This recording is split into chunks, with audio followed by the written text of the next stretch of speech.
Most welcome. Court is there, law is taking its own course of action. Political war మేము ఇవాళ అన్నిటితో మేము సిద్ధంగా ఉన్నాం. ఇవాళ దేశం మొత్తం మీద కూడా we are ruling almost 21 states NDA.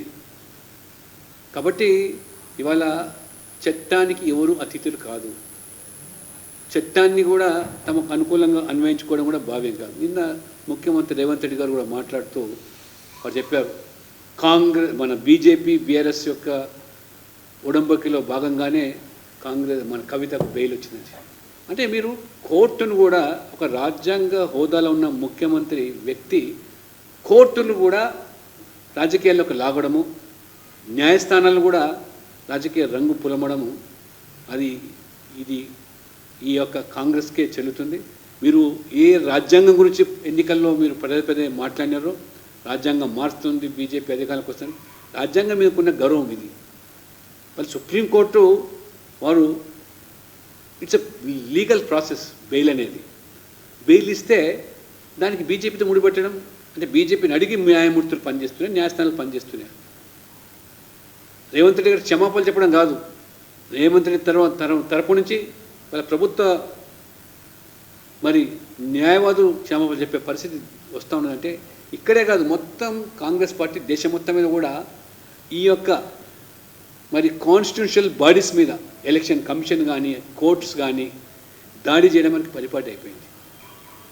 వాళ్ళు ఎంత they have gone to such a they have stoop down to such a level. Rahul Gandhi ఏం మాట్లాడతారండి? ప్రతిదానికి రాజ్యాంగం లేతే రిజర్వేషన్. చివరికి నవ్వుకుంటున్నారు ప్రజలు. మిస్ యూనివర్స్లో ఎంతమంది ఎస్సీలు ఉన్నారు, ఎంతమంది బీసీలు ఉన్నారు, ఎస్టీలు ఉన్నారు.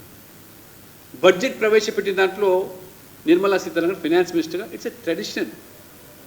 నిర్మలా సీతారామన్ గారు ఎంతమంది అల్వా ఈ ఎస్సీలకు మంచినారు, ఎస్టీలకు మంచినారు, బీసీలకు మంచినారు, వెనక చూస్తే ఎంతమంది ఉన్నారు అంటే people are laughing at you.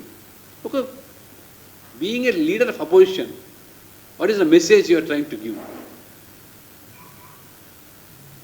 కాబట్టి ఇది పరాకాష్ట. వాళ్ళకు పిచ్చి ముదిరింది, అధికారం చేతులు లేకపోవడం, వరుస క్రమంలో ఓడిపోవడం, వరుసగా మోడీ గారు గెలవడం, వాళ్ళు తట్టుకోలేకపోతారు, సహించలేకపోతారు. బీఆర్ఎస్ గురించి ఎంత తక్కువ మాట్లాడితే అంత మంచిది రాహుల్ గారు. బీఆర్ఎస్ ఖేల్ ఖతం, దుకాన్ బంద్.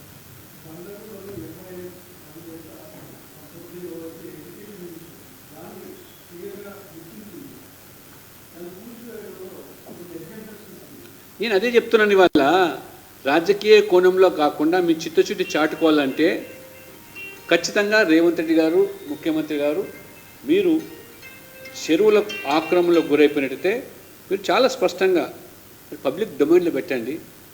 ఎవరు ఆక్రమించుకున్నారు, ఎవరు కట్టినారు, మీ చర్యలు ఏమిటి, what is the plan of action, make it clear. కాబట్టి వీరికి ఒక విధానం, వారికి ఒక విధానం, ఇది ఆ రాజకీయపరమైనటువంటి ఏమాత్రం కూడా మినహాయింపులు ఉండడానికి వీల్లేదు.